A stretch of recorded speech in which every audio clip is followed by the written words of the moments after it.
नहीं सकती है। जी हाँ, कड़ी मेहनत और लगन वो गुरु मंत्र है जो किसी को भी सफलता की गारंटी देता है। और जब चाहत प्रशासनिक सेवा के शीर्ष चुनाव की हो तो सभी की चाहत आईएएस बनने की होती है। आज शिक्षक दिवस है और हमारे साथ वो गुरु भी मौजूद हैं जिन्होंने कड़ी मेहनत से सफलता हासिल की है और समाज सृजन में महत्वपूर्ण भूमिका अदा कर रहे हैं। तो अगर आप भी आईएएस बनना चाहते हैं तो पूछिए अपने सवाल सिर्फ एक फोन कॉल के जरिए, जहां आपको जवाब देने के लिए अनुभवी और जानकार हमारे साथ मौजूद हैं। नमस्कार, मैं हूं आपके साथ विभा उपाध्याय और आप देख रहे हैं हमारा खास प्रोग्राम हेलो एक्सपर्ट।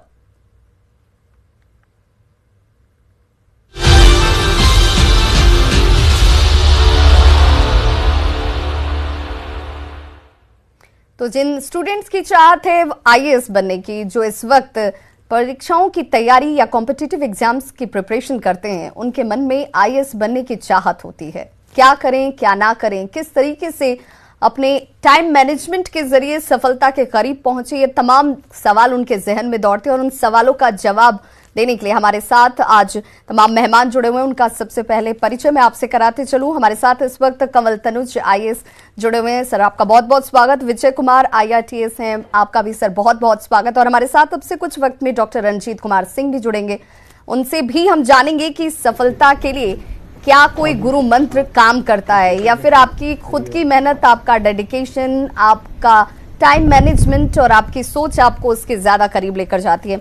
सबसे पहले कंवल तनुज जी, मैं आपसे ही जानना चाहूंगी, चूंकि आज शिक्षक दिन है, दिन भी खास है और वो तमाम स्टूडेंट्स जो आप सभी को अपना रोल मॉडल मानते हैं, चाहते हैं आईएएस बनना, सफल होना और प्रशासनिक सेवा के साथ जुड़कर समाज में कुछ बदलाव लाना, तो क्या इस क्षेत्र में सफलता के लिए कोई गुरु मंत्र काम करता है?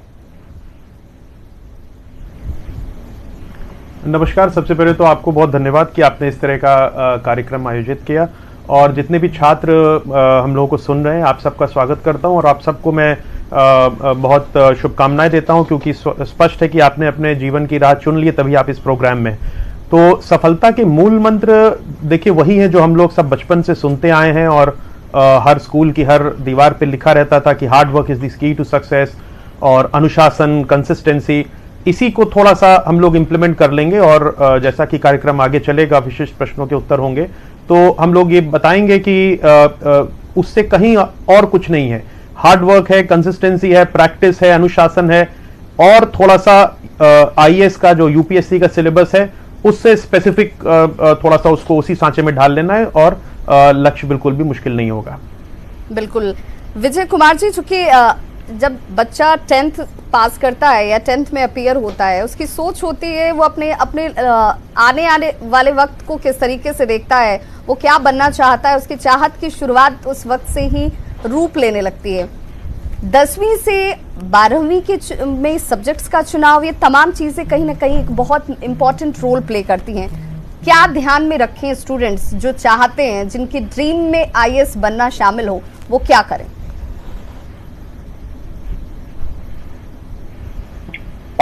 Thanks a lot Bina ji and आपके सभी दर्शकों को thanks a lot for listening us and first of all happy teachers day to all my teachers and जो भी हमारे गुरु रहे उनको भी और हमारे साथियों को भी।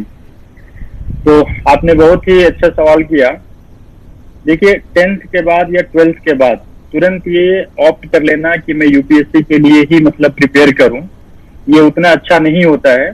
आप बिल्कुल फ्री माइंड से आप ग्रेजुएशन करिए और ग्रेजुएशन चूंकि एक बहुत ही एक्सपोजर का 3 साल का पीरियड होता है, उसमें आपके माइंड का बहुत डेवलपमेंट होता है और उस दौरान आप तय करें कि मुझे किस राह पे जाना है।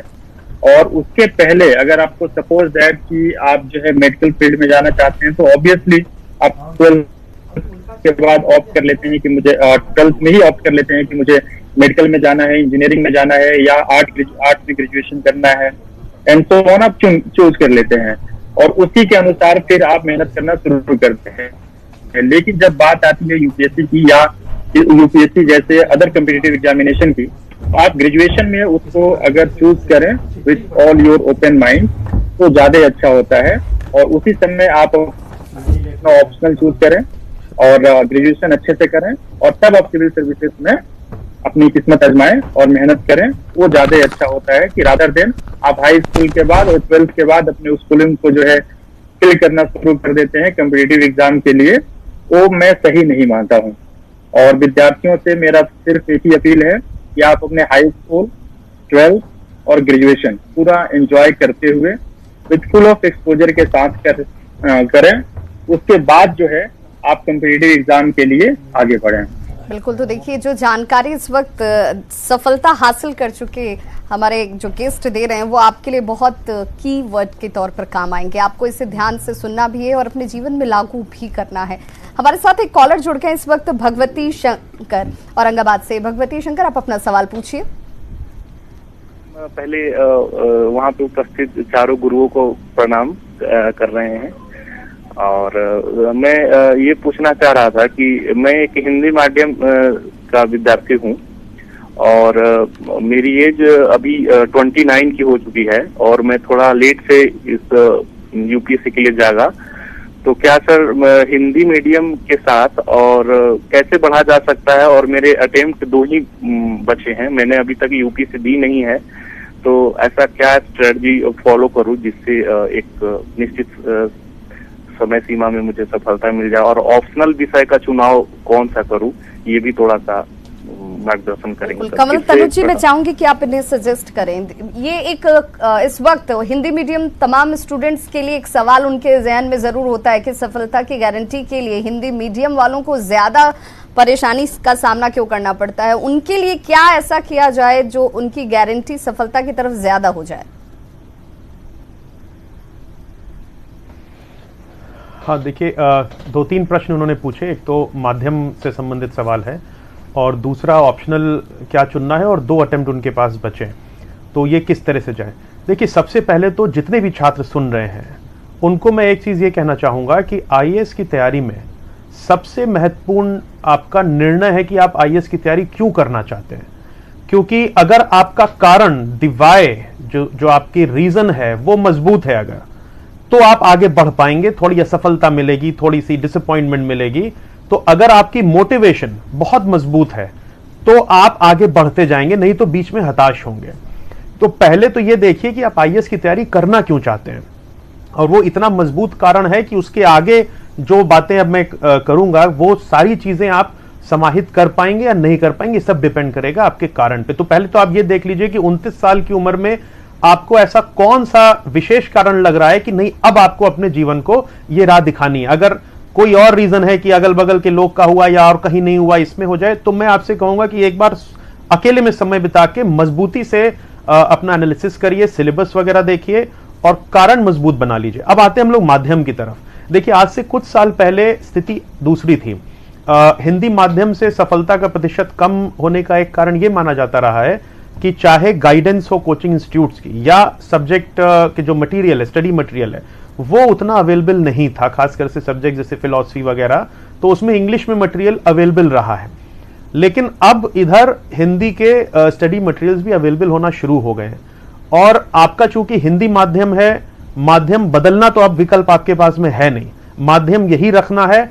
इसलिए दिमाग से बिल्कुल भी हटा दीजिए कि हिंदी माध्यम में कहीं भी दिक्कत है। मेरे बैचमेट जो भी यहाँ पे इसी स्टेट में हैं, डायरेक्टर हैं, वो हिंदी माध्यम से ही क्लियर किया। बहुत सारे ऐसे एग्जाम्पल हैं जो हिंदी माध्यम से बहुत ब्रिलियंट छात्र बिहार ने दिए हैं।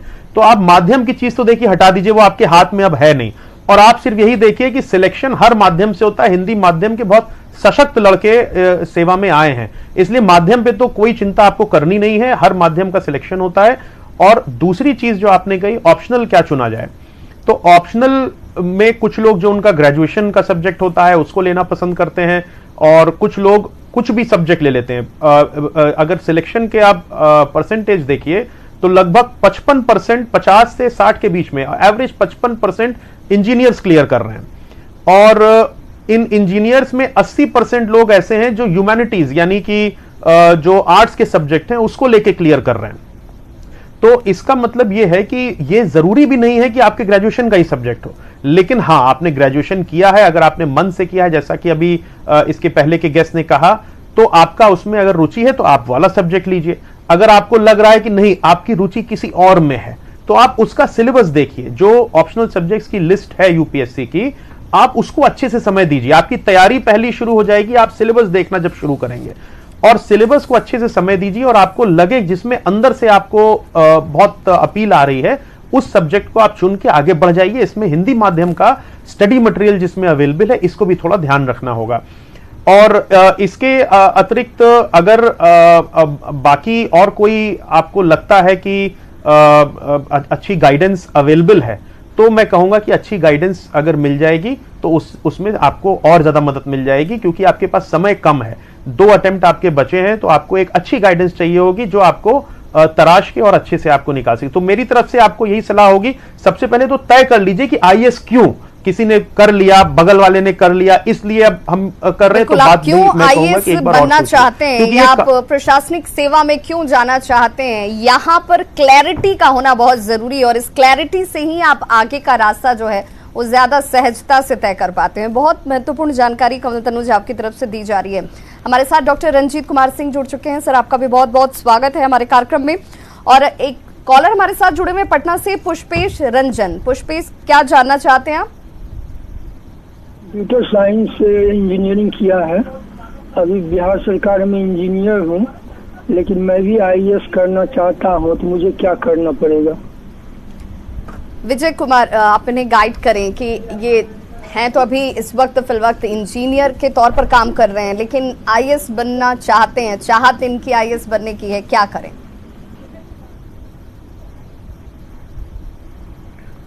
देखिए, बहुत ही सिंपल सी बात है। अगर आप मन बना लिए हैं कि आपको आईएएस बनना है, तो आपको जाहिर सी बात है प्रिपरेशन करना होगा, और उसके लिए आपको जो है पूरे यूपीएससी का जो है सिलेबस जो है सिविल सर्विसेज एग्जाम का वो देखना होगा। सिलेबस का जो है थॉरो एनालिसिस करिए आप, फिर उसमें देखिए कि आप ऑप्शनल सब्जेक्ट आप कौन सा ले सकते हैं, उसको चूज करिए, और फिर जैसे जैसे प्रिपरेशन का जो स्टेप बाय स्टेप गाइडेंस है उसको लेते जाइए, टेस्ट सीरीज ज्वाइन करिए, और फिर आप उस फील्ड में धीरे धीरे अपने आप को एस्टैब्लिश करते जाएंगे। रही बात कि आप बिहार सरकार में भी वर्किंग है, तो आपके पास जाहिर सी बात है कि टाइम थोड़ा कम मिलेगा। तो ऐसे में आज के डेट में देखिए बहुत सारी रिसोर्सेज ऑनलाइन भी हो चुकी हैं, बहुत सारी इंफॉर्मेशन जो है इंटरनेट पे इजीली अवेलेबल है, वहां से आप कोई भी एक क्लासेस ज्वाइन कर सकते हैं अगर आप चाहें तो। सेल्फ स्टडी करना चाहते हैं तो उसके लिए भी बहुत सारे मतलब गाइडलाइंस वहाँ पे है, वहां से भी आप देख सकते हैं चीजों को, और सेल्फ स्टडी भी कर सकते हैं। और जब आपको लगे कि अब मैं इस लेवल पे आ गया हूँ, मेरा प्रिपरेशन इस लेवल का हो गया है कि मैं 2-4 महीने का ब्रेक लेकर और एग्जाम लिख सकता हूँ, तब आप प्लान करिए और 2-4-6 महीना का ब्रेक लीजिए आप अपने सर्विस से, और ब्रेक लेकर जो है एग्जाम को लिखिए, और आप निश्चित रूप से इसको कर पाएंगे। डिपेंड करता है कि आपके अंदर सिविल सर्विसेज में आने का कितना अर्ज है, कितना स्ट्रांगली आप मोटिवेटेड हैं, इन सारे तमाम फैक्टर्स पे ये चीज डिपेंड करता है। बिल्कुल। और कोई भी स्पेसिफिक क्वेश्चन हो, जैसे कि कैसे स्टार्ट करें, क्या क्या पढ़ना चाहिए, अगर ऐसा कोई स्पेसिफिक क्वेश्चन हो तो आप बता सकते हैं, पूछ सकते हैं। अदरवाइज आपको स्टार्ट करने के लिए, आपको चूंकि स्क्रैच से स्टार्ट कर रहे हैं, तो आपको सिलेबस रीड करना चाहिए और फिर आपको स्टेप बाय स्टेप फॉलो करना चाहिए। बिल्कुल। तो देखिए, एक तो जिस तरीके से जानकारी दी जाती है विजय कुमार की तरफ से कि आपके पास समय की उपलब्धता, टाइम मैनेजमेंट बहुत महत्वपूर्ण हो जाती है। आप क्यों इस क्षेत्र में जाना चाहते हैं और उसे लेकर आपका डेडिकेशन कितना है, आप उसे कितना हार्डली अपने लाइफस्टाइल में शामिल कर रहे हैं, ये तमाम चीजें बहुत महत्वपूर्ण हो जाती है। हमारे साथ एक कॉलर जुड़ गए हैं, सिकंदर कुमार नालंदा से। आप अपना सवाल पूछिए सिकंदर। मैडम, हम पूछना चाहते हैं कि हम नालंदा का रहने वाले हैं, बिहार राज्य में। क्या पटना में ऐसा कोई स्टैटिक जगह है जहां अपने हम फ्यूचर को गाइड कर सके आईएएस के रूप में? डॉक्टर रंजीत कुमार सिंह, मैं आपसे चाहूंगी कि आप इन्हें जरूर गाइड करें, क्योंकि ये जानना चाहते हैं कि आखिर वो सेंटर पॉइंट क्या हो, कहाँ पहुंचे जहां से एग्जैक्ट गाइडेंस मिल पाए, उन्हें बताया जा सके कि क्या बेहतर होगा, कैसे पढ़ें, क्या पढ़ें, कितना पढ़ें। सिकंदर, आपके क्वेश्चन जो है वो आप चूँकि नालंदा में है और पटना के डिस्टेंस ज़्यादा नहीं है। पटना में बहुत सारे कोचिंग संस्थान है, जो दिल्ली में जो रिनोन्ड कोचिंग है उसकी भी ब्रांचेज जो है पटना में आ गई है। तो आप स्टार्टिंग जब शुरू करते हैं तो जब कोचिंग में जाते हैं तो एक ग्रुप मिलता है, एक आपको सही गाइडेंस मिलता है। लेकिन पढ़ना खुद को पड़ता है। तो आप यह प्लान कर सकते हैं कि 1 साल तक पटना में रहकर आप अपनी तैयारी को आप एक सही डायरेक्शन में ले जा सकते हैं। साथ ही लेकिन आप हमेशा ध्यान रखिए कि self study is the best study. आपको सेल्फ स्टडी पे ही कंसंट्रेट ज़्यादा करना पड़ेगा, क्योंकि कोचिंग क्लास से तो आप पास नहीं कर पाएंगे। अगर ऐसा होता तो आप देखेंगे कि 5 लाख से ज़्यादा दिल्ली में कैंडिडेट्स हैं जो कि पास हो जाने चाहिए थे। पास वही करता है जिनके अंदर जो है एक जुनून और जिगरा होता है, जो कि काम करना चाहता है कि बिल्कुल मुझे पास करना है। जैसा कि कमल अभी बता रहे थे कि आपके पास सबसे पहले तो ये देखना है कि आपको करना क्यों है। जब वो आपके मन में आ जाता है तो करने के लिए मोटिवेशन मिलता है और आप दिन रात जो है उसके लिए प्रयास करना शुरू करते हैं। तो पटना में भी कई कोचिंग संस्थान है, लेकिन स्तरीय कोचिंग संस्थान में जरूर नामांकन लें, क्योंकि पटना में भी बहुत सारे ऐसे कोचिंग है जो कि आपको हो सकता है कि सही गाइडेंस न दे और आपको दिग्भ्रमित कर सकता है। तो आप ये देख लें कि जहाँ से रिजल्ट अच्छा हो, जो अच्छे टीचर्स हैं पहले उसको देखें। बेटर यही है कि आपके जो सीनियर्स हैं वो आपको सही गाइड कर सकते हैं। जो सक्सेस हुए हैं उनसे ज़रूर आप जो है सो कांटेक्ट में रहें, तो आपको गाइड कर सकते हैं। जैसे मेरी भी संस्था एक फ्री में चलती है, मिशन 50, आप वहाँ पे फ्री में नामांकन करा सकते हैं, जिसमें कि IAS ऑफिसर ही वहाँ जाके क्लास लेते हैं। तो वहाँ भी आप आके कांटेक्ट कर सकते हैं। बिल्कुल, तो ये जानकारी जिसकी चाहत आप रख रहे थे और आपको सही गाइडेंस के लिए कहाँ जाएं, इस तमाम संशय से जरूर सवालों के जवाब मिल रहे होंगे। हमारे साथ एक कॉलर जुड़ गए हैं, राम शंभू पांडे शिमला से। राम शंभू, आप अपना सवाल पूछिए। ऐसा है मैडम ये कि मेरा लड़का इंटर कर रहा है जी, वो IAS बनाने के लिए क्या उसकी प्रोसेस होती है? IAS बनने के लिए क्या करें? बेटे को IAS बनाना चाहते हैं, गार्जियन के तौर पर चाहत इनकी है। कमल तनुज जी, देखिए अमूमन सभी गार्जियन ये चाहते हैं और स्टूडेंट्स की भी चाहत होती है कि IAS वो बन पाते, लेकिन जिसका जिक्र आप बार बार कहते हैं कि क्यों बनना है, कितनी ललक है आपके अंदर IAS बनने की और आप इस फील्ड में क्यों जाना चाहते हैं, प्रशासनिक सेवा से क्यों जुड़ना चाहते हैं, लेकिन क्या करें जिसकी वजह से ये राह आसान हो जाए? शंभू जी, सबसे पहले तो आप उसको IAS बनाना चाहते हैं ये महत्वपूर्ण नहीं है, वो बनना चाहता है या नहीं ये सबसे ज़्यादा महत्वपूर्ण है। आते हैं अब तकनीकी बात की ओर। तो 12वीं के बाद में ग्रेजुएशन करना बहुत ज़रूरी है। ग्रेजुएशन अगर आपका हो गया है बेटे का, उसके बाद में वो IAS का एग्ज़ाम, UPSC का एग्ज़ाम देने के लिए एलिजिबल हो जाता है, यानी योग्य हो जाता है एग्ज़ाम में बैठने के लिए। तो सबसे पहले तो आपको वेट करना होगा। आप अपने बच्चे से डिस्कस कर लें, विमर्श कर लें और ये जानने का प्रयास करें कि उसकी स्वाभाविक क्षमता किस दिशा में है। अगर आपको लगता है कि हाँ वो उसका किसी विशेष सब्जेक्ट में इंटरेस्ट है, तो आप उसको उस दिशा में ग्रेजुएशन करने के लिए प्रोत्साहन दें, ताकि ग्रेजुएशन की पढ़ाई भी उसके ऑप्शनल सब्जेक्ट या GS में काम आ सके। तो आपको विमर्श करना होगा और अपने बच्चे को आप अभी से सिलेबस दिखा दीजिए।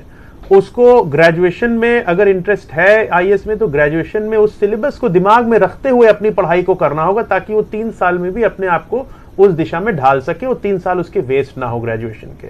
तो इस तरह से आप चले, सारे सब्जेक्ट्स के सिलेबस उसे दिखा दें। पहले तो ग्रेजुएशन का सब्जेक्ट अच्छा चुनवा लें और फिर उसके बाद में उसको आप स्वयं निर्णय लेने दें कि वो क्या करना चाहता है। मेरी तरफ से आपको यही सलाह है, मेहनत करनी पड़ेगी, ये क्लियर कर दीजिएगा। बिल्कुल। और हमारे साथ इस वक्त एक कॉलर महाराष्ट्र से जुड़ गए हैं। मैं चाहूंगी आप तक अगर हमारी आवाज पहुंच पा रही है तो आप अपना सवाल पूछें। जी सर, गुड आफ्टरनून सर। मेरा ये सवाल है कि मैं अभी 2nd ईयर बीटेक में हूँ और मैं आगे UPSC क्वालिफाई करना चाहती हूँ, तो उसके लिए पहले प्रीलिम्स देना होगा, पर ऑनलाइन रिसोर्सेस बहुत सारे हैं, तो किस पे बिलीव करें? और यहाँ कोचिंग भी आजकल तो ऑनलाइन हो गया है, तो ऑफलाइन कोचिंग में जैसे रिसोर्सेस दे देते हैं, तो ऑनलाइन भी कुछ ऐसा रिसोर्सेस होगा? और UPSC प्रिपरेशन स्टार्ट कैसे करें? बिल्कुल विजय कुमार, मैं चाहूंगी कि आप सौम्या को बताएं, क्योंकि ये महाराष्ट्र में हैं और इन्हें अभी इस वक्त जिस तरीके का पेंडेमिक सिचुएशन है कोरोना को लेकर, उस हालात में तमाम चीजें ऑनलाइन जो है वो चल रही हैं। वैसे में कॉम्पिटिटिव और उसमें भी IAS की तैयारी करने वाले स्टूडेंट्स को कई तरह की परेशानियां हो रही हैं, तो कैसे और कहां से तैयारी की जाए?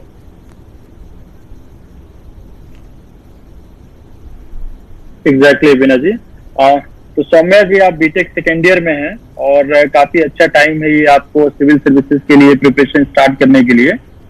और इसके लिए देखिए, सबसे पहली चीज तो वही है कि आप सिलेबस निकाल कर अपने सामने रख लीजिए। उसमें प्रीलिम्स का, मेंस का और इंटरव्यू का तीनों सिलेबस निकाल कर अपने सामने रखिए। उसके बाद देखिए कुछ पोर्शन इसमें जो स्टैटिक्स होता है, कुछ पोर्शन डायनेमिक होता है। स्टैटिक पोर्शन के लिए आपको स्टैटिक बुक कुछ पढ़नी पड़ती है। फॉर एग्जांपल जैसे कि अगर हम प्रीलिम्स का बात करें तो प्रीलिम्स में आपका जो है जीएस पेपर 1 और जीएस पेपर 2 जो कि 200 नंबर का दोनों होता है। और जीएस पेपर 1 में जो आप जानते हैं कि उसमें 2 फर्दर कैटेगराइजेशन आप कर सकती हैं, एक है स्टैटिक पोर्शन और एक है डायनेमिक पोर्शन। तो स्टैटिक पोर्शन में जैसे कि हिस्ट्री ऑफ इंडिया हो गया एंड इंडियन नेशनल मूवमेंट हो गया, वैसे ही इंडियन ज्योग्राफी हो गया एंड वर्ल्ड ज्योग्राफी हो गया, प्लस आपका जो है इकोनॉमी हो गया, basic of economy, Indian polity, ये सब बहुत ही स्टैटिक पोर्शन होता है। तो इसके लिए बिल्कुल सिलेबस है और सिलेबस के अकॉर्डिंग आपका बुक्स भी है और बिल्कुल स्पेसिफिक बुक्स है, आप उसको परचेज कर सकती हैं, वहां से उसको रीड कर सकती हैं।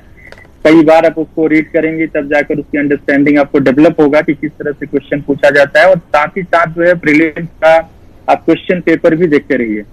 एक तरफ से आप अपना सिलेबस पूरा करिए, दूसरी तरफ से आप क्वेश्चन पेपर भी देखते रहिए पैरेलली। उससे आपको आइडिया मिलेगा कि क्या चीज पढ़ना है, क्या चीज नहीं पढ़ना है। सिमिलरली जब आप उसके जीएस पेपर 1 के डायनेमिक पोर्शन में जब आप आती हैं तो उसमें करंट अफेयर्स, इवेंट्स, इशूज, बहुत सारी चीज उसमें टॉपिक हैं जो कि नेशनल एंड इंटरनेशनल इंपॉर्टेंस के हैं। उसको आपको रूबरू होना पड़ेगा चीजों पे, जैसे कि एक बिल्कुल जागरूक नागरिक जिस तरीके से रहते हैं। फॉर एग्जाम्पल कि आज के डेट में फार्मर प्रोटेस्ट हो रहा है, या अफगानिस्तान में जो इशूज चल रहा है आज के डेट में, या आपको सपोज दैट कि delta variant is a variant of concern, ये तमाम सारा चीज जो न्यूज में रहता है आखिर क्यों है, कैसे है, इसके बारे में एक जो है जागरूक इंसान को कितना जानना चाहिए, उतना चीज आपको जानना पड़ेगा और धीरे धीरे अपनी इंटरेस्ट को इसमें आपको दिखाना पड़ेगा, तभी जाकर आप प्रिपरेशन कर सकते हैं। और वैसे ही आप सीसेट के लिए यानी कि जीएस पेपर 2 प्रीलिम्स के लिए आपको प्रिपरेशन करना पड़ेगा, जो कि एक बेसिक एप्टीट्यूड का पेपर होगा जो कि क्वालिफाइंग नेचर का होगा। 33% उसका कट ऑफ होता है, उसको सिर्फ आपको क्वालिफाई करना होता है। सिमिलरली आप मेंस के लिए जब जाएंगे तो मेंस का पूरा सिलेबस जो है ब्रॉडर रूप में डिफाइन किया गया है।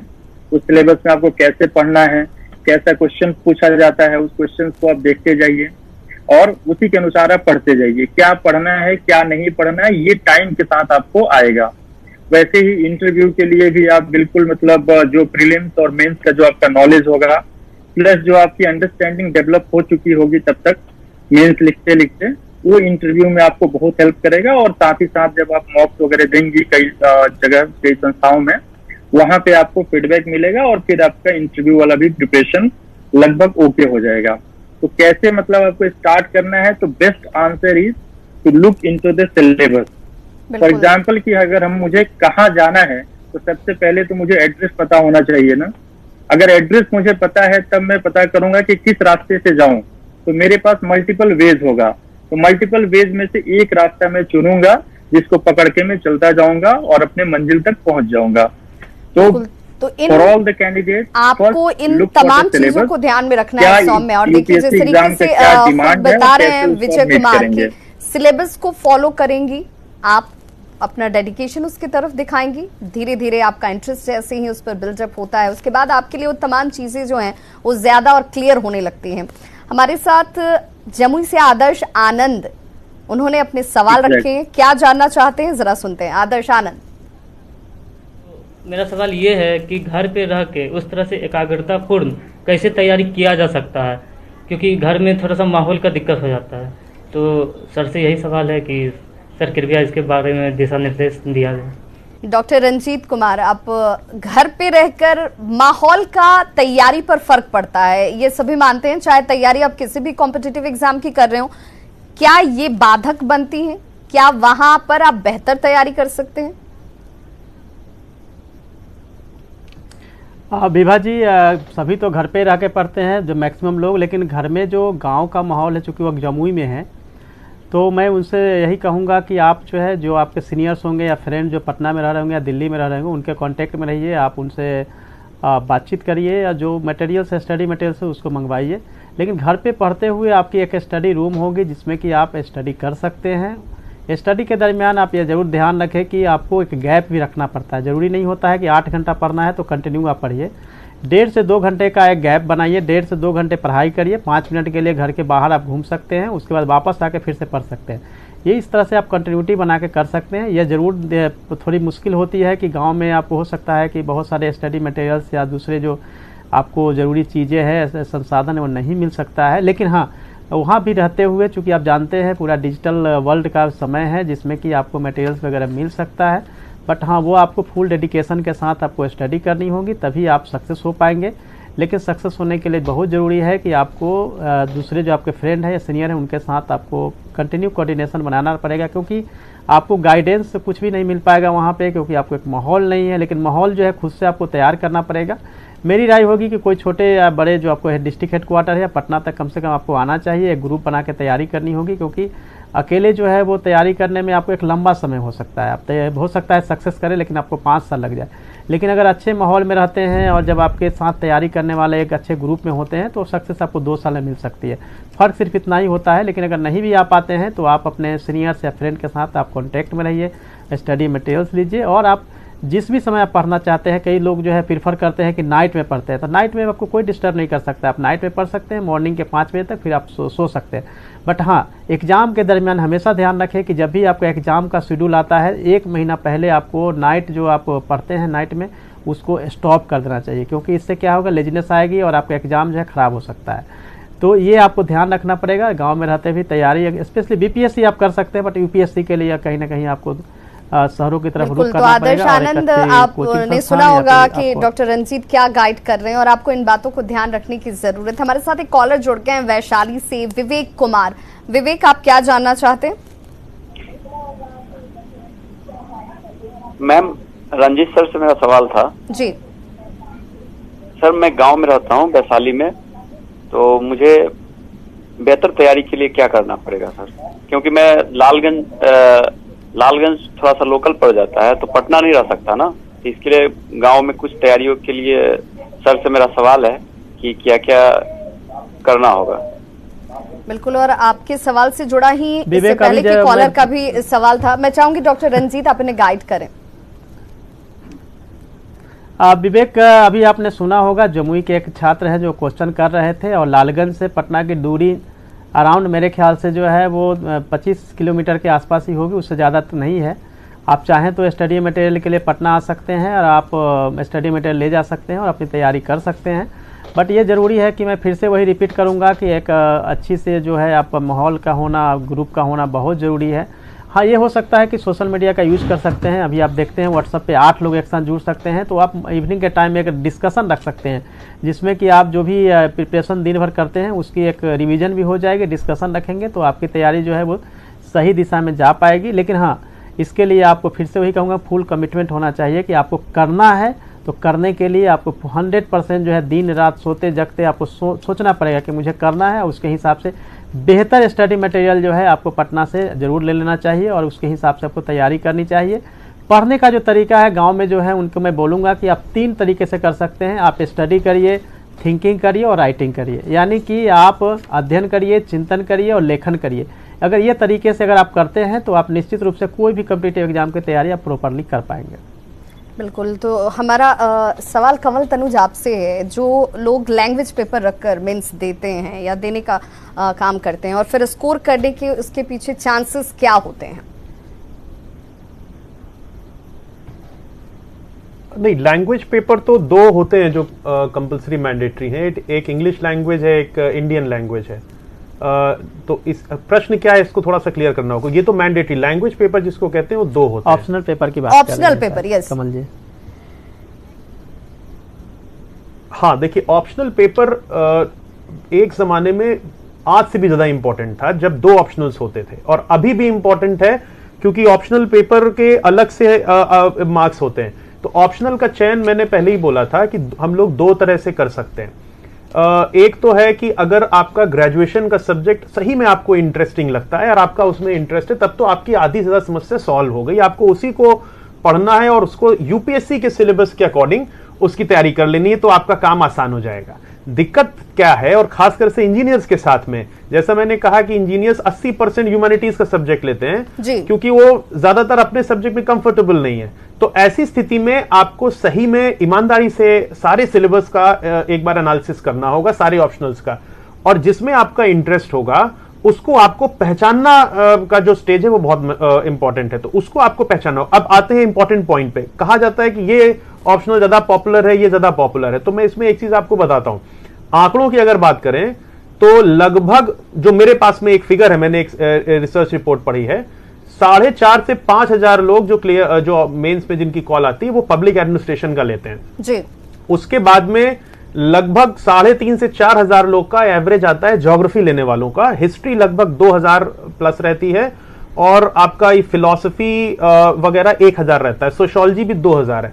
अब इसके हिसाब से अगर आप पॉपुलैरिटी देखें तो भाई एक मापदंड ये हो सकता है कि ये पॉपुलर सब्जेक्ट है, लेकिन फिर आपका इंटरेस्ट क्या है, हिस्ट्री वाला भी निकालता है, पब्लिक एडमिनिस्ट्रेशन भी निकालता है, दोनों फेल होते हैं, तो यहां पे आपकी अपनी सब्जेक्टिव डिसीजन इसमें काम आएगा। तो इस तरह से आप लोग आगे बढ़ सकते हैं। बिल्कुल, हमारे साथ एक कॉलर जुड़ गए हैं, राजेश कटिहार से। राजेश, आप अपना सवाल पूछिए। मैम, मेरा सवाल कंवल सर से है। सबसे पहले तो मैं गुड इवनिंग करना चाहता हूं सर को, क्योंकि उसकी कार्यशाली भूमि रही है कटिहार। आप अपना सवाल पूछिए। मेरा सवाल है कि हम ग्रेजुएशन फर्स्ट ईयर अभी कर रहे हैं, तो हम यूपीएससी के लिए कैसे प्रिपेयर कर सकते हैं बेहतर ढंग से? अभी हम पटना में रह रहे हैं। कंवल तनुज जी। जी राकेश, गुड इवनिंग और बहुत शुभकामनाएं, आपने तैयारी शुरू कर दी है, ग्रेजुएशन फर्स्ट ईयर है, ये बहुत अच्छे समय पे आपके मस्तिष्क में विचार आया है, क्योंकि अभी आप सही में सही तरीके से तैयारी कर सकते हैं। और दूसरी अच्छी चीज आपने जो बताई, आप पटना में हैं, तो देखिए अब आप जिस भी सब्जेक्ट में ग्रेजुएशन कर रहे हैं, मैं बार बार कह रहा हूं, उसमें अपना देख लो आपकी इंटरेस्ट आपका किस तरह का है, और वो आपकी ऑप्शनल की जो लिस्ट है यूपीएससी की सब्जेक्ट्स की, उसमें वो सब्जेक्ट आता है या नहीं आता है, इसको आप देख लो।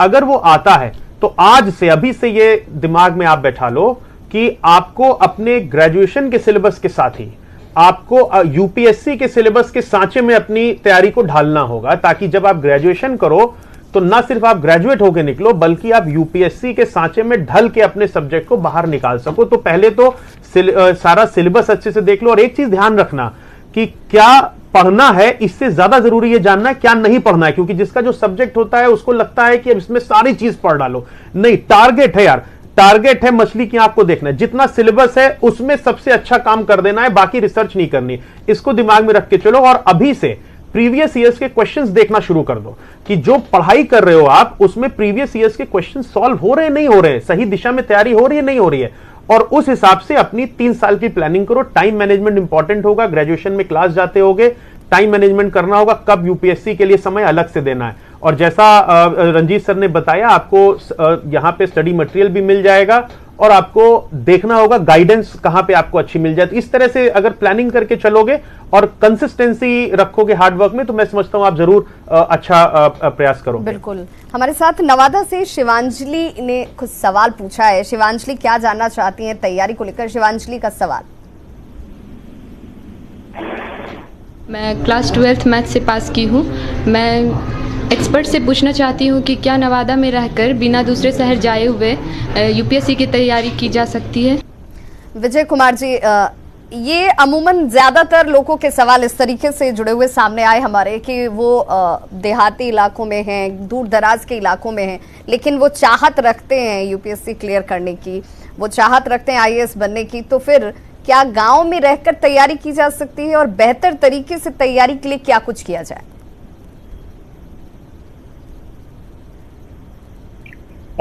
देखिए, जितने भी बच्चे जो ग्रामीण पृष्ठभूमि से आते हैं, उनके मन में ये डाउट हमेशा रहता है, और शायद कहीं इसी वजह से उनकी कॉन्फिडेंस भी थोड़ी कम हो जाती है। ये कुछ बच्चों में होता है, लेकिन मेरा मानना है कि यूपीएससी क्लियर करने वालों में ज्यादातर बच्चे ऐसे होते हैं जो कि काफी मतलब ऐसे जगह से होते हैं जहाँ पे रिसोर्सेज बहुत कम होती हैं। अगर आप बात करें कि दिल्ली, मुंबई, चेन्नई, कोलकाता, इन मेट्रो सिटीज से या इसके जैसे पैरेलल मेट्रो सिटीज से आप देखें तो वहां से कितने बच्चे निकलते हैं, आंकड़ा तो मुझे नहीं पता है, लेकिन बहुत कम बच्चे निकलते हैं, और ज्यादातर बच्चे ऐसे होते हैं जो ग्रामीण पृष्ठभूमि से आते हैं। तो सबसे पहले तो जो ग्रामीण पृष्ठभूमि के बच्चे हैं वो अपने दिमाग से ये ख्याल निकाल दें कि मैं ऐसे जगह पे हूँ जहां से नहीं कर सकता। एक समय था जबकि ये सारी चीजें काफी सेंट्रलाइज हुआ करती थी प्रिपरेशन, जो कि इलाहाबाद, दिल्ली और पटना या कुछ ऐसे उच्च शहरों में ही ये संभव होता था। लेकिन आज के डेट में जिस तरह से डिजिटल एरा आया है, उस तरह से हर व्यक्ति को एक मोबाइल की, जो बच्चे प्रिपरेशन कर रहे हैं उनको एक मोबाइल की एक्सेस तो जरूर है, उनके पास लैपटॉप है, उनके पास इंटरनेट है, अगर नहीं है तो उनको ये अरेंज करना पड़ेगा।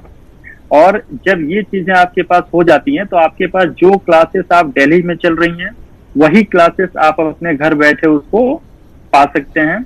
रियल टाइम में आप इंफॉर्मेशन कलेक्ट कर सकते हैं। जो न्यूज़पेपर आप पब्लिश हुआ उस न्यूज़पेपर को इमीडिएटली आप भी देख सकते हैं। आपको वेट नहीं करना पड़ेगा कि आप काफी मतलब इंटीरियर में रहते हैं तो वहां पे जो है न्यूज़पेपर पहुंचने में 2 दिन लगेगा। जैसे कि पहले होता था कि कुछ बच्चे द हिंदू न्यूज़पेपर मंगाते थे, दिल्ली एडिशन प्रिंट मीडिया वाला, तो वो जो है 2 दिन बाद पहुंचता था, 1 दिन बाद पहुंचता था, तो उनको इन्फॉर्मेशन 1 दिन बाद मिली। लेकिन आज के डेट में तो ऐसा नहीं है। आज के डेट में वो इन्फॉर्मेशन इंटरनेट पे अवेलेबल है, आप वहां से पढ़ सकते हैं, देख सकते हैं। तो आप अगर रूरल एरिया में भी हैं, आप में अगर डिटर्मिनेशन है, कंसिस्टेंसी है, परसिवियरेंस है आपके अंदर, अगर ये इच्छा शक्ति है कि मुझे करना है, तो वहां भी आप एक रूम में बंद होकर चीजों को एनालाइज करके पढ़ सकते हैं, डिस्कशन कर सकते हैं। जैसा कि रंजीत सर ने भी कहा कि आज के डेट में व्हाट्सएप है, WhatsApp call, video call free है, स्काइपी पे फ्री है। सामने जब आपके पास मोबाइल है तो डिजिटली प्लेटफॉर्म्स पर जुड़कर आप प्लानिंग के साथ और एक ग्रुप के साथ आप अपनी तैयारी फोकस्ड वे में कर सकते हैं। अब डिस्टेंस को लेकर या फिर दूर दराज को या ग्रामीण पृष्ठभूमि कोई बाधक नहीं है तैयारी को लेकर। हमारे साथ एक कॉलर जुड़ के आशिफ पटना से। आशिफ, अपना सवाल पूछिए। Ma'am, I am doing bachelor in sociology and it is my 3rd year. Okay. So my question regarding preparation is how to make notes from newspaper, when to join test series, and what should be the approach of answer writing. Dr. Ranjit, आपका सवाल जो है वो आपके preparation से लेकर है और स्पेशली आपने फोकस किया है कि आंसर राइटिंग। बिल्कुल आपकी आंसर राइटिंग जो है प्रीवियस 10 ईयर्स के जो क्वेश्चंस हैं उसको आप फोकस करके आपने ये स्टार्ट कर दीजिए, क्योंकि लेकिन आंसर राइटिंग आप तब शुरू करेंगे जब आपकी प्रिपरेशन हो जाएगी। अदरवाइज जो है आपको आंसर राइटिंग जो है प्रॉपरली आप नहीं कर पाएंगे। तो आप अभी चूँकि ग्रेजुएशन अंडर ग्रेजुएट है, आप ग्रेजुएशन कर रहे हैं, लेकिन ग्रेजुएशन के दरमियान एटलीस्ट जो है 3 से 4 घंटे का समय अलग से निकालिए जिसमें कि आप अपनी तैयारी को शुरू करिए। लैंग्वेज का जहाँ तक सवाल है कि किस तरह से आपको लिखना चाहिए आंसर राइटिंग में, तो एनसीईआरटी की जो लैंग्वेज होती है उसी को पकड़ के अपनी जो आंसर राइटिंग छोटे छोटे सेंटेंस में अपना आप आंसर राइटिंग को प्रॉपरली जो है ले जा सकते हैं। बट साथ ही मैं ये जरूर कहूँगा कि अभी प्रैक्टिस करने के बजाय आप फोकस करिए अपने ग्रेजुएशन पे और साथ ही जो है 2 से 3 घंटा समय दीजिए जिसमें कि एनसीईआरटी के बुक से स्टार्ट करिए। टेक्स्ट बुक जो है आप सभी जानते हैं, जैसे पॉलिटी के लिए लक्ष्मीकांत की बुक है, उसके अलावा हिस्ट्री की भी किताब है, बिपिन चंद्रा की किताब, उससे पढ़ सकते हैं। इकोनॉमिक्स के लिए जो है रमेश सिंह की बुक्स है, उससे आप स्टडी अपनी स्टार्ट कर सकते हैं। इसी तरह से बहुत सारे ऐसे मानक बुक्स है, स्टैंडर्ड बुक्स है जिससे कि अपनी स्टडी को आप स्टार्ट कर सकते हैं। बट इतना जरूर है कि एनसीईआरटी पढ़ना है जिसमें कि हिस्ट्री के लिए ओल्ड एनसीईआरटी पढ़नी है, बाकी सभी जो एनसीईआरटी की बुक्स है वो न्यू वाली है, उसी से आपको प्रिपरेशन करनी है। तो इस तरह से अपनी स्टडी जो है आप पटना में रह रहे हैं, आप अपनी स्टडी कर सकते हैं। बिल्कुल। हमारे साथ जमुई से जुमित कुमार सिंह ने कुछ सवाल पूछे हैं। जुमित, क्या जानना चाहते हैं? लेकिन हमको सफल नहीं हो पाया, लेकिन मैं चाहता हूं कि किस तरह मैं पढ़ूं। आप लोग से गुजारिश है कि हमको बताया जाए कि हम आईएएस की किस तरह सफल हों।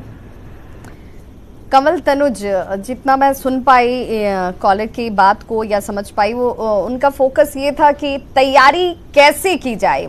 बहुत बार ऐसी चीजें होती हैं, आपके सामने अथाह संसार है, जानने के लिए बहुत कुछ है, लेकिन क्या जाने, कितना पढ़ें, ये कैसे तय किया जाए? विभा जी, देखिए 2 चीजें मैं सारे छात्रों को कहूंगा कि आप दिमाग में इसको बैठा लीजिए। पहली चीज तो आपको सिलेबस देख लेना होगा, क्योंकि अथाह सागर सिलेबस के बाहर भी है। पीएचडी हमें नहीं करनी है और हमें उस सब्जेक्ट के उतने पोर्शन को हमें पढ़ के एक्सेल कर लेना है जितना हमसे प्रश्न पूछा जा रहा है। हमें आईएएस बनने के लिए जितना जानना है उतना हमें जानना जरूरी है, बाकी पूरे जीवन जानते रहने को हम लोगों के सामने। तो सबसे पहले तो ये समझ लीजिए कि पढ़ना क्या और वो सिलेबस के एनालिसिस से होगा।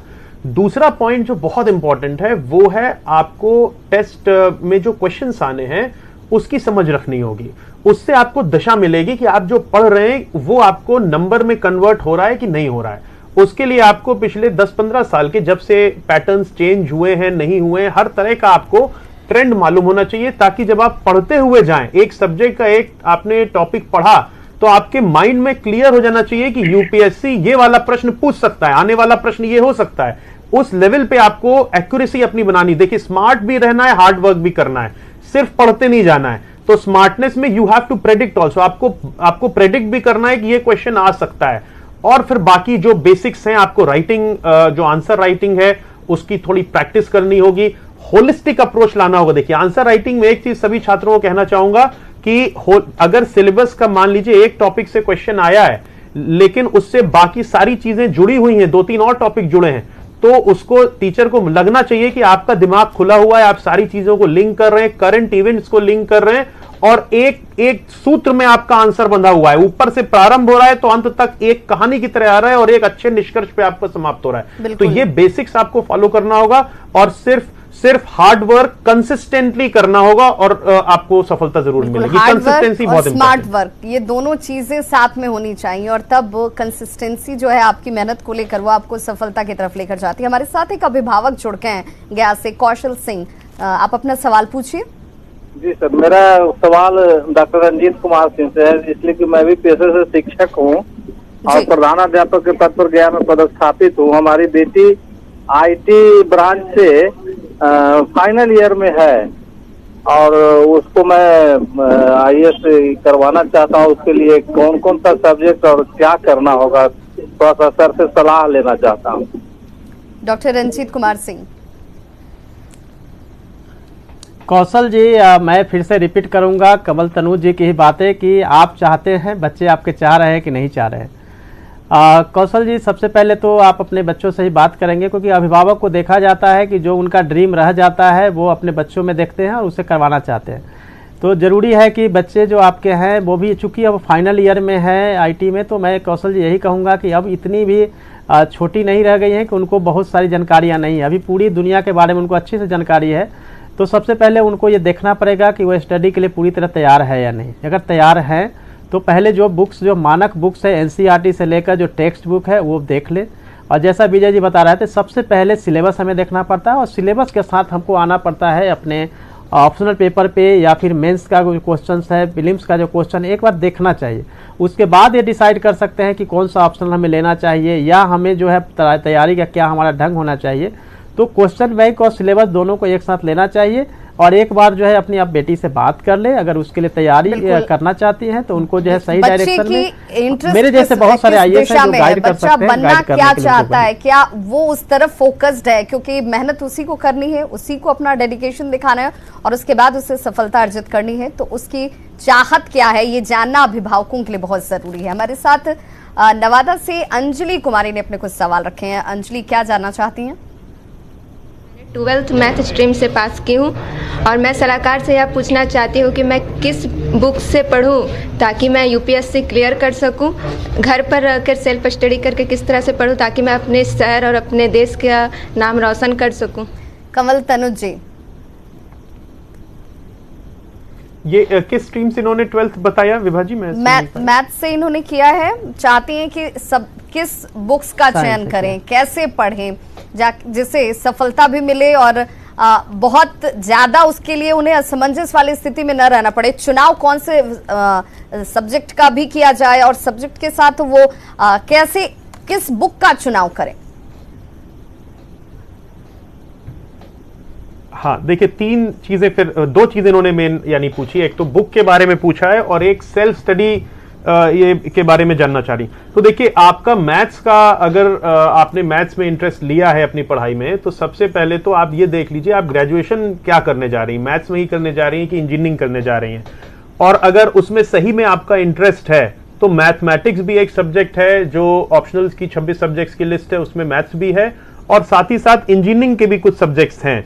मैथ्स के बाद अगर आप सिविल इंजीनियरिंग लेते हैं या सपोज आप इलेक्ट्रिकल इंजीनियरिंग लेते हैं तो वो अपने आप में एक सब्जेक्ट्स हैं, ऑप्शनल सब्जेक्ट्स। तो अब आप ग्रेजुएशन किस में करेंगे, इससे एक हद तक निर्धारित हो सकता है कि आपका ऑप्शनल सब्जेक्ट क्या रहेगा। और उसके बाद में भी ऐसा नहीं है कि आपने जो ले लिया उसी को फॉलो करना है। मैंने कहा और भी सब्जेक्ट लेके लोग फॉलो करते हैं, तो बुक्स भी डिपेंड करेगा कि आप ऑप्शनल सब्जेक्ट फाइनली कौन सा डिसाइड करते हैं। तो बुक्स की चिंता आप मत करिए, मैं आपको यही कहूंगा, आप बुक्स की बिल्कुल चिंता मत करिए। आप जो भी सब्जेक्ट लेंगे, बुक्स अलग अलग सब्जेक्ट के लिए अलग अलग है, जो भी सब्जेक्ट लेंगे उसकी स्टैंडर्ड बुक्स मार्केट में हैं, तो बुक के सिलेक्शन में कहीं कोई दिक्कत नहीं होनी है।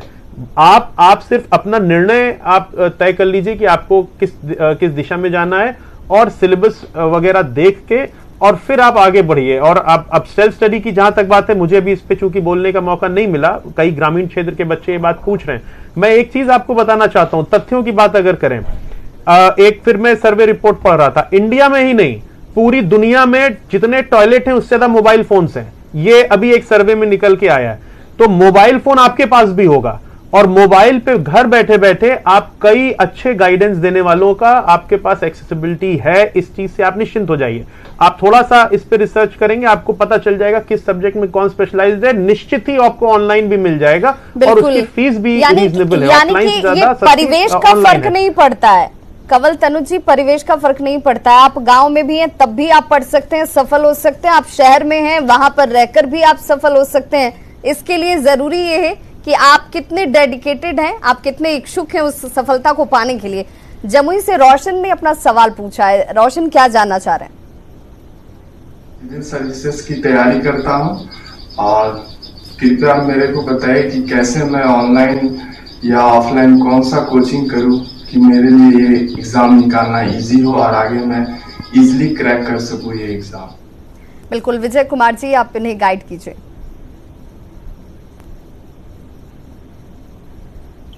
रोशन जी, देखिए ऑनलाइन या ऑफलाइन आपको चूज करना होगा कि आप कौन से मीडियम से जाना चाहते हैं, और अगर आप ऑफलाइन कोचिंग भी कहीं लेते हैं तो भी आप ऑनलाइन का सहारा नहीं छोड़ सकते हैं, तब भी आप ऑनलाइन का सहारा लेंगे ही लेंगे, और बहुत सारी चीजें ऑनलाइन पढ़ते रहेंगे आप। तो अगर आपकी रिसोर्सेस, अगर आपकी थोड़ी बहुत ये सपोर्ट करता है, तो आप ऑब्वियसली ऑफलाइन के लिए जा सकते हैं। ऑफलाइन इज ऑलवेज प्रेफरेबल उन बच्चों के लिए जो ग्रामीण पृष्ठभूमि से आते हैं। तो अगर आप ऑफलाइन ले पाते हैं तो ले लीजिए, और साथ साथ ऑनलाइन का भी जो भी रिसोर्सेज, जैसे कि न्यूज़पेपर का एनालिसिस हो गया या कुछ टेस्ट सीरीज हो गया, ये सब आप ले सकते हैं ऑनलाइन भी। प्लस बहुत सारे वीडियो लेक्चर ऑनलाइन पड़ा रहता है, उसको भी आप एक्सेस कर सकते हैं।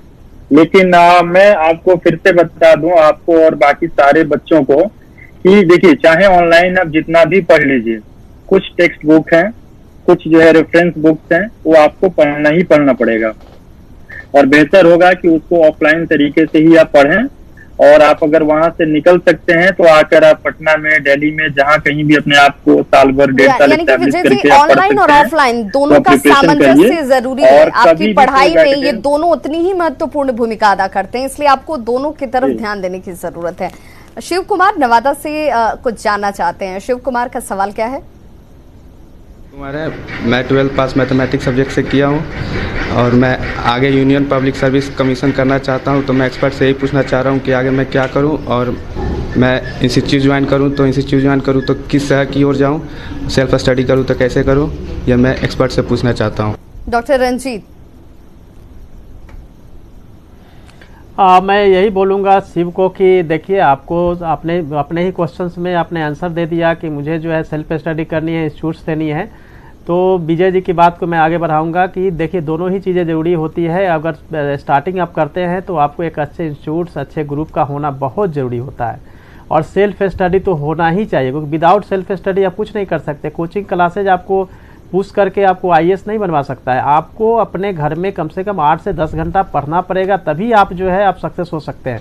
एक डायरेक्शन हो सकता है, गाइड हो सकता है। तो इसके लिए ज़रूरी है कि आपको सेल्फ स्टडी पे फोकस तो करनी ही है। साथ में चूँकि अगर ऑनलाइन क्लासेज के बारे में भी बताए थे कमल जी, तो उसके ही माध्यम से भी ऑनलाइन भी क्लासेज, ऑनलाइन मटेरियल्स आप एक्सेस कर सकते हैं। और अगर शहरों में आ सकते हैं, पटना या दिल्ली जैसे शहरों में, तो आप वहाँ पे आप ऑफलाइन क्लासेज भी ले सकते हैं। लेकिन चूँकि अभी आपने तैयारी शुरू की है, आप 10+2 में हैं, तो आप सबसे पहले तो ग्रेजुएशन करते हुए एटलीस्ट 3 से 4 घंटे का समय आप निकालिए। डेली जो है आप उसको जो भी पढ़ते हैं उससे छोटा छोटा नोट्स बनाइए। एक पॉकेट डायरी जरूर रखिए, जिसमें कुछ भी याद नहीं होता है तो पॉकेट डायरी में आप नोट डाउन कर सकते हैं, जिसको कि बार बार रिवीजन कर सकते हैं। तो ये कुछ छोटे छोटे चीजें हैं जिसको कि अपनाकर अपनी छोटी छोटी लेकिन बेहद महत्वपूर्ण जानकारियों को आप अपनी तैयारी में शामिल कीजिए और हमारे एक्सपर्ट्स जिन्होंने सफलता हासिल की है उनकी तरफ से दी गई आपके लिए ये गाइडेंस बेहद कारगर आपको साबित होगी। बहुत बहुत शुक्रिया आप सभी एक्सपर्ट्स का महत्वपूर्ण वक्त निकालकर हमारे साथ जुड़ने के लिए। और वो स्टूडेंट्स जो अपने भविष्य को सुनहरा बनाना चाहते हैं, IAS बनना चाहते हैं, सफलता की सीढ़ी चढ़ना चाहते हैं, उनके लिए ये अनुशासन और डेडिकेशन दोनों ही सफलता की गारंटी है। बहुत बहुत शुक्रिया। तो आज के इस कार्यक्रम में बस इतना ही, लेकिन खबरों का सिलसिला लगातार जारी है। आप देखते रहिए न्यूज़ 18 बिहार झारखंड।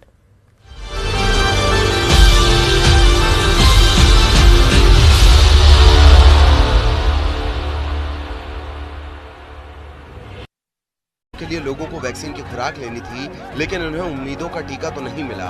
हाँ, ANM ने चप्पल जरूर बरसाई। सोशल मीडिया में वायरल ये वीडियो है गोपालगंज का। पंचायत भवन को वैक्सीनेशन सेंटर बनाया गया था। जैसे ही ये बात फैली, आसपास के गांवों से ग्रामीणों का तांता लग गया। गेट से लेकर बाहर चबूतरे तक भीड़ जमा हो गई। पहले वैक्सीन लेने की होड़ में भगदड़ जैसे हालात हो गए। बस फिर क्या था, ANM ने आओ देखा न ताओ, पांव से चप्पल उतारी और ग्रामीणों पर दनादन बरसाने लगी।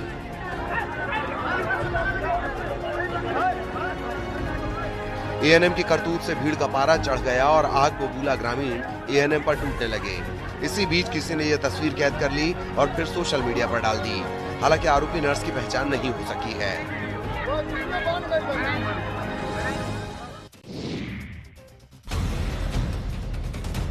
कोरोना से लड़ाई में वैक्सीनेशन अहम कड़ी है। केंद्र से लेकर राज्य तक की सरकारें टीकाकरण के लिए लोगों को जागरूक कर रही हैं, लेकिन कई राज्यों में टीके की कमी है, जिसकी वजह से लोग दूसरे राज्यों में जाकर टीकाकरण करवा रहे हैं।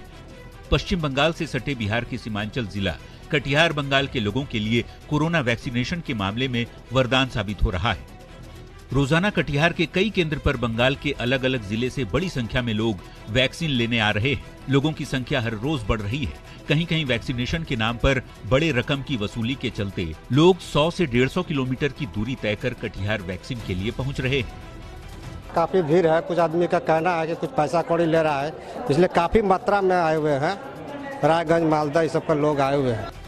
बंगाल में कोरोना टीकाकरण को लेकर बड़ा फर्जीवाड़ा हो रहा है। कोलकाता के कस्बा इलाके में तो फर्जी कोरोना टीकाकरण शिविर लगने का सनसनीखेज मामला भी सामने आ चुका है।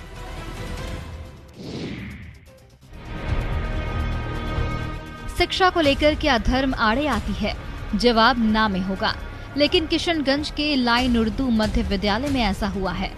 दरअसल स्कूल के प्रभारी प्रधानाचार्य अंजार अलीम को ड्यूटी में अनियमितता बरते जाने को लेकर जिला शिक्षा अधिकारी ने उन्हें निलंबित करते हुए शिक्षिका झरना बाला शाह को ज्वाइन करने का आदेश दिया। लेकिन स्थानीय लोगों के साथ ही विधायक तक शिक्षिका को ज्वाइनिंग से रोक दिया गया। धर्म को मुद्दा बनाकर इस मामले का विरोध किया जा रहा है। ठाकुरगंज के राजद विधायक सऊद आलम नदवी ने चिट्ठी लिखकर शिक्षा विभाग से प्रभारी प्रिंसिपल के निलंबन को वापस लेने का मांग किया है। जबकि बीजेपी अल्पसंख्यक प्रकोष्ठ के प्रदेश उपाध्यक्ष ने भी प्रेस कॉन्फ्रेंस कर शिक्षा के नाम पर धर्म की सियासत करने वालों पर कार्रवाई की मांग की है। जिला शिक्षा अधिकारी ने विधायक के दबाव डाले जाने की बात को कबूल किया है, लेकिन मामले में उचित कार्रवाई की बात कही है।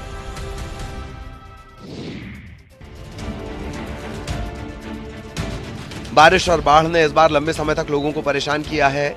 जिस वैशाली की धरती ने पूरी दुनिया को लोकतंत्र का पाठ पढ़ाया था, उससे जुड़ी अनमोल यादें आज बाढ़ के पानी में मिटने की कगार पर पहुंच गई हैं। ऐसे में इन धरोहरों की हिफाजत नहीं हुई तो आने वाली पीढ़ियों को शायद पता भी नहीं चलेगा। इन बौद्ध मंदिरों में कभी बुद्धम शरणम गच्छामि के बोल गूंजते थे। महात्मा बुद्ध के अनुयायियों का तांता लगा रहता था, लेकिन आज हर तरफ सैलाब का साया है। क्या मंदिर और क्या संग्रहालय, म्यांमार का मंदिर जलमग्न हो गया है तो ऐतिहासिक धरोहरें बाढ़ के पानी में तैर रही हैं। हर तरफ गंडक नदी की धारा बह रही है। वैशाली के इस इलाके में बौद्ध मंदिरों का पूरा संसार बसा हुआ है। बिहार सरकार 320 करोड़ रुपए खर्च करके बुद्ध सम्यक दर्शन संग्रहालय बनवा रही है, लेकिन अचानक गंडक नदी सबको डुबाने पर तुली हुई है।